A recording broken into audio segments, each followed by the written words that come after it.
8 শ্রেণীর ব্যক্তিকে জাকাত দেওয়া যাবে, 8 শ্রেণীর ব্যক্তিকে জাকাত দেওয়া যাবে না। যে 8 শ্রেণীর ব্যক্তিকে জাকাত দেওয়া যাবে সেই 8 শ্রেণীর ব্যক্তি সম্পর্কে আল্লাহ সুবহানাহু ওয়া তাআলা বলেন, ইন্নামাস সাদাকাতু, তোমরা যখন সাদাকা করবে, তোমরা যখন জাকাত দিবে, সর্বপ্রথম লিল ফুকারা, ফকিরকে দিবে, ওয়াল মাসাকিন, দ্বিতীয় নম্বর তোমরা মিসকিনকে দিবে, ওয়াল আমিলিনা, তৃতীয় নম্বর হচ্ছে যারা এই জাকাতের কাজে কাজ করবে, পারিশ্রমিক করবে, সেই শ্রমিকদেরকে তোমরা এখান থেকে পারিশ্রমিক দিতে পারবে। অর্থাৎ একটা মহল্লায়, একটা এরিয়াতে যত সামর্থ্যবান ব্যক্তি আছে সবাই জাকাতের ফান্ডটাকে এক জায়গায় করে। আল্লাহ রাসূল সাল্লাল্লাহু আলাইহি সাল্লামও এটা করতেন। এক জায়গায় করার পরে এটাকে তোলার জন্য, এটাকে বন্টন করার জন্য, এটাকে রক্ষণাবেক্ষণ করার জন্য কিছু লোকের প্রয়োজন হয়, নিযুক্ত করা হয়।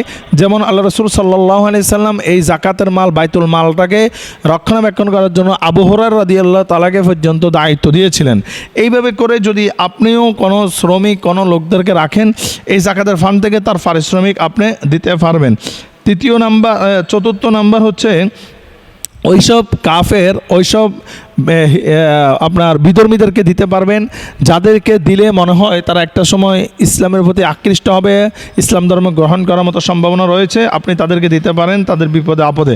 পঞ্চম নাম্বার হচ্ছে দাস দাসী আজাদ করা। যদিও এই প্রভাবটা বর্তমানে নেই, কোনো ব্যক্তি যদি বিপদে পড়ে যায়, আপনি জাকাতের ফান্ড দিয়ে তাকে বিপদ থেকে আপনি উদ্ধার করতে পারবেন। ষষ্ঠ নম্বর, ঋণগ্রস্তদের সাহায্য করতে পারবেন।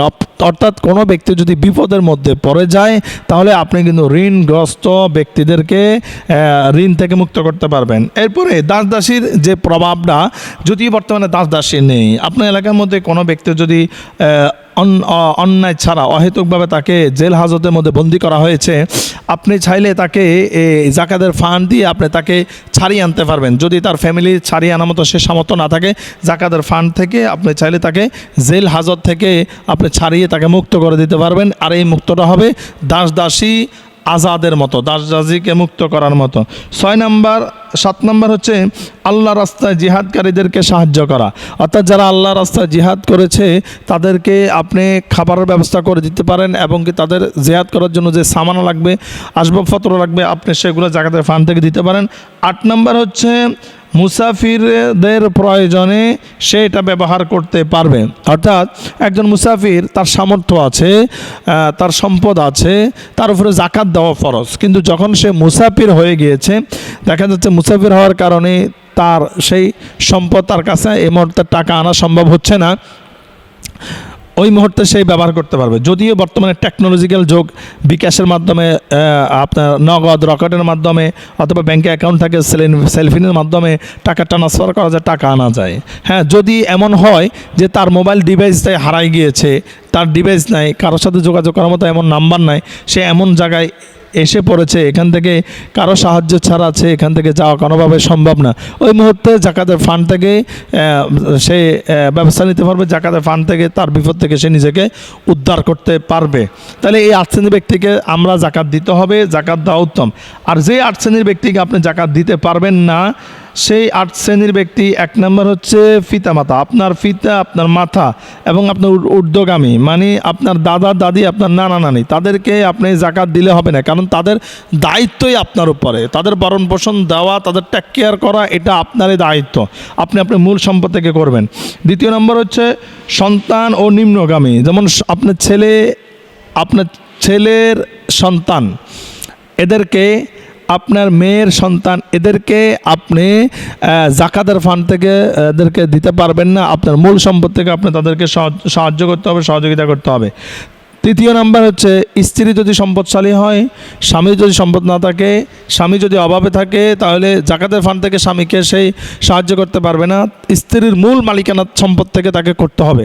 ঠিক একইভাবে স্বামী যদি সম্পদশালী হয়, স্ত্রী যদি অভাবগ্রস্ত হয়, তাহলে স্বামীর মূল অসম্পদ থেকে স্ত্রীকে কী করতে হবে, এই বিপদ থেকে উদ্ধার করতে হবে, জাকাতের ফান্ড থেকে হবে না। কারণ স্বামীর উপরে যেমনিভাবে স্ত্রীর দায়িত্ব, ঠিক একইভাবে স্ত্রীর উপরে স্বামীর দায়িত্ব এবং কর্তব্য রয়েছে। 5 নম্বর বনু হাসিম, এটা আল্লাহ রাসূল সাল্লাল্লাহু আলাইহি সাল্লামের যে বংশধর, এই বংশধরদের উপরও জাকাত দেওয়া ফরজ। জাকাত না দেওয়া, জাকাত অর্থাৎ তাদেরকে জাকাত দেওয়া যাবে না, তারাও জাকাত নিতেন না সেই হিসাবে। 6 নম্বর হচ্ছে অমুসলিম, অমুসলিমদেরকে জাকাত দেওয়া যাবে না। শুধু শুধু অমুসলিমদেরকে জাকাত দেওয়া যাবে না।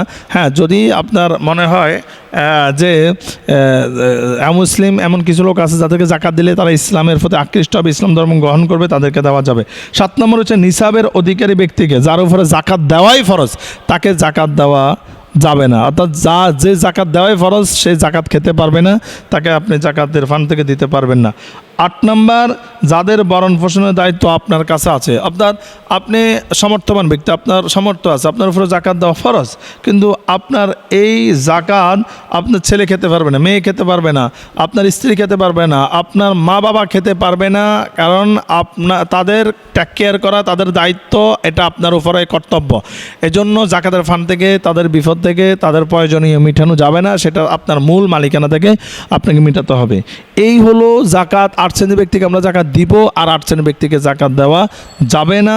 এই বিষয়গুলো অবশ্যই আমাদেরকে মানতে হবে।